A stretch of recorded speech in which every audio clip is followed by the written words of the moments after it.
On croit tous que pour faire augmenter son chiffre d'affaires, il faut augmenter ses quantités. Avec plus de contenu, plus de pubs, plus de dépenses, plus de testing. Mais cette fausse croyance vous coûtera très cher si vous vous y tenez. Car la plupart des entrepreneurs pensent que la croissance vient uniquement de l'acquisition. Or, la réalité du marché en 2025 et pour les prochaines années est bien plus simple. Ce n'est pas celui qui a le plus de clients qui gagne, c'est celui qui sait garder ses clients, les faire réussir et les transformer indirectement en ambassadeurs. C'est celui dont les clients reviennent, recommandent et payent toujours plus cher. Parce qu'ils ont vécu une expérience irréprochable, chose de plus en plus rare dans le monde digital. Et pour appuyer ce que je vais te dire dans cette vidéo, il y a quelques jours, j'ai signé plus de 30 000 € en dépensant 500 € sur l'acquisition d'un seul client. Pas parce que j'avais les meilleures pubs du monde, mais parce qu'une fois dans mon accompagnement, il a vécu une gestion cliente tellement excellente qu'il a upsell chez moi, m'a recommandé et m'a ouvert les portes vers d'autres clients. Alors pour ça, je vais te partager dans cette vidéo pourquoi est-ce que tu devrais mettre la gestion cliente au centre de ton acquisition et comment bien accompagner et transformer un client pour qu'il te génère des milliers d'euros. Donc concrètement, il faut que tu prennes conscience qu'un bon onboarding permet d'accélérer le time to value, qui est le temps avant qu'un client ait des vrais résultats,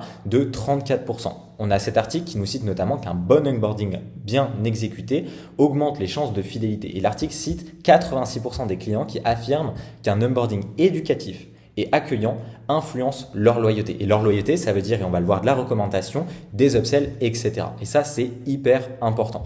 Et donc, pour ça, il faut commencer l'onboarding avant même qu'il soit réalisé. On va vous donner 4 points, soyez hyper attentifs.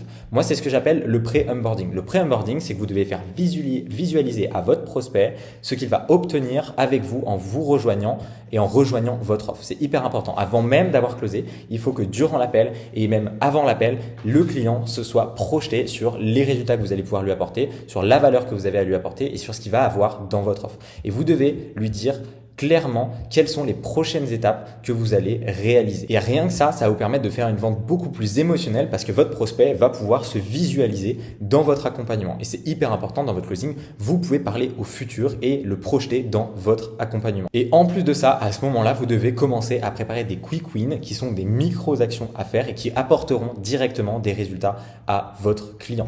Le point numéro 2 qui est le post-paiement. C'est vraiment l'étape majeure sur laquelle vous devez mettre toute votre attention. Et j'insiste bien, toute votre attention. On est au moment où votre prospect est le plus chaud, on va le voir juste en dessous. C'est le moment où il a donné votre confiance, il a envie d'avancer et il est finalement convaincu. Okay, donc l'action numéro 1, c'est pour moi de réaliser un form et de récolter des informations sur les objectifs, les problématiques, d'où est-ce qu'il part, quelles ont été ses attentes, etc. Ce formulaire, il est primordial pour l'ensemble de votre activité parce qu'il va vous permettre d'optimiser tout votre système d'acquisition en prenant du feedback sur qu'est-ce qui fait que le client achète chez vous. Quelle publicité il a vu, quelle décision l'a fait passer à l'action, quel témoignage l'a fait passer à l'action, quelle vidéo il a vu, d'où il vient.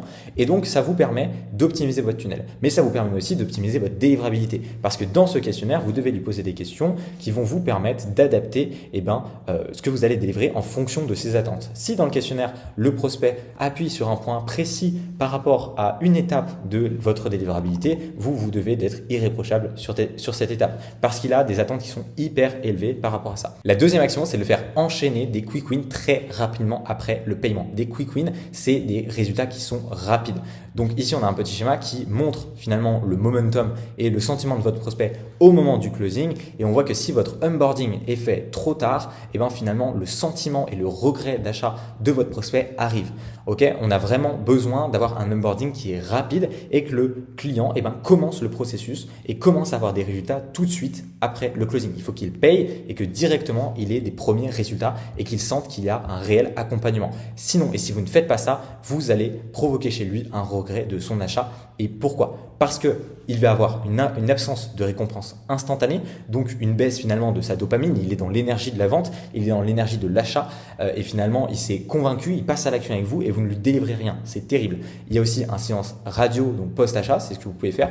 Et donc ça, c'est très très mauvais. Le prospect va du coup avoir aucune preuve tangible de la valeur de votre produit. Il va avoir un sentiment d'abandon total. Il peut avoir une comparaison mentale avec la concurrence et une peur d'avoir fait une erreur. Et ça, c'est des choses qui vont vous suivre durant tout l'accompagnement, on va le voir encore une fois. Et donc, ce que vous devez faire, c'est de mettre directement en place les quick wins et que tout de suite après le closing, la personne ait accès par exemple à des ressources, accès à une vidéo de bienvenue, qu'il ait les premières étapes et les premières tâches à faire directement et qu'il sache aussi et que le call soit planifié avec un call d'onboarding. Donc, la personne, elle paye, elle a les étapes, elle peut déjà commencer à travailler, à avoir des résultats et elle a surtout le prochain call qui est planifié dès le lendemain, dès le surlendemain pour avancer.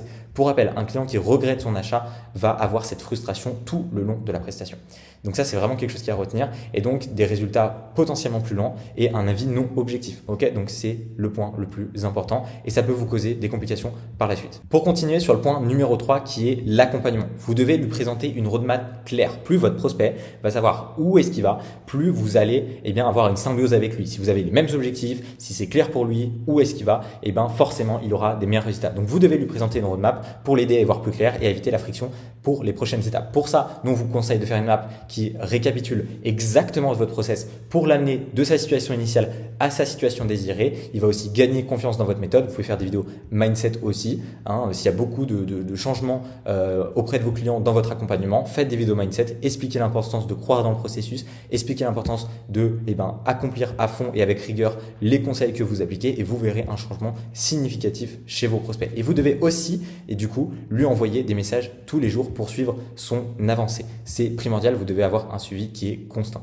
Le dernier point est finalement ce qui vous apporte les résultats des 3 points que je viens de vous accompagner et surtout ce que vous ne devez pas négliger, c'est d'aller récolter le fruit de votre accompagnement. Pour ça, vous devez récolter directement le résultat avec votre client. Ce qui est obligatoire, c'est de réaliser un appel avec ton client pour faire le bilan et récupérer son témoignage en appel. Ça peut être en appel si vous avez la chance d'aller les voir comme nous en physique, faites des vidéos en physique et littéralement c'est ce qui va vous faire passer un step supérieur. Aujourd'hui, il y a vraiment une baisse de confiance significative sur le marché et ça va continuer comme ça dans les prochaines années. Chaque client que vous accompagnez, votre seul objectif, c'est d'aller chercher un témoignage et un maximum de résultats. Okay, et c'est ces résultats qui vont faire que vous allez avoir plus de confiance, etc. Et si vous avez apporté des résultats à vos clients, il se peut, ou en tout cas ça devrait arriver, mais vous avez directement des recommandations dans son réseau et donc c'est des clients qui ne vous coûtent rien du tout. Pour que vous le sachiez, nous, au sein de notre agence, on a à peu près un client sur 2 qui nous recommande. Ce qui veut dire que quand en publicité, on a 10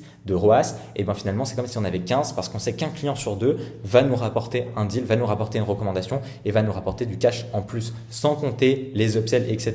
Donc vraiment, soyez focus résultat client et potentiellement du coup pour viser son réseau et ses recommandations. En récoltant ces informations, en récoltant ce témoignage, vous allez renforcer votre image de marque, votre crédibilité et surtout vous allez pouvoir réutiliser ces témoignages dans votre tunnel, dans votre VSL ou même en post-booking. Il faut que vous envoyiez des ressources et de la preuve autour des résultats que vous apportez tout au long de votre système de vente, c'est-à-dire au niveau de votre tunnel, au niveau de votre VSL et post-booking. Donc envoyez un drive avec pas mal de ressources. Enfin voilà, maintenant tu l'as compris, la croissance ne vient pas uniquement de nouveaux clients, mais surtout de ce que tu fais quand ils sont enfin chez toi. Si ton onboarding crée des résultats immédiats, si tu guides correctement ton client avec un cadre clair, si tu as un suivi régulier et que tu délivres plus que prévu, alors tu n'auras pas besoin de courir après tes leads, c'est eux qui le feront. Parce que derrière, c'est des recommandations naturelles, des renouvellements et des témoignages puissants qui viennent nourrir ton tunnel et ton autorité. Donc si toi aussi tu veux développer et scaler ton activité de coaching, je te laisse cliquer sur le lien en bio et réserver un créneau totalement gratuit où on prendra le temps d'analyser ton activité et te donner un maximum de conseils. En attendant, abonne-toi.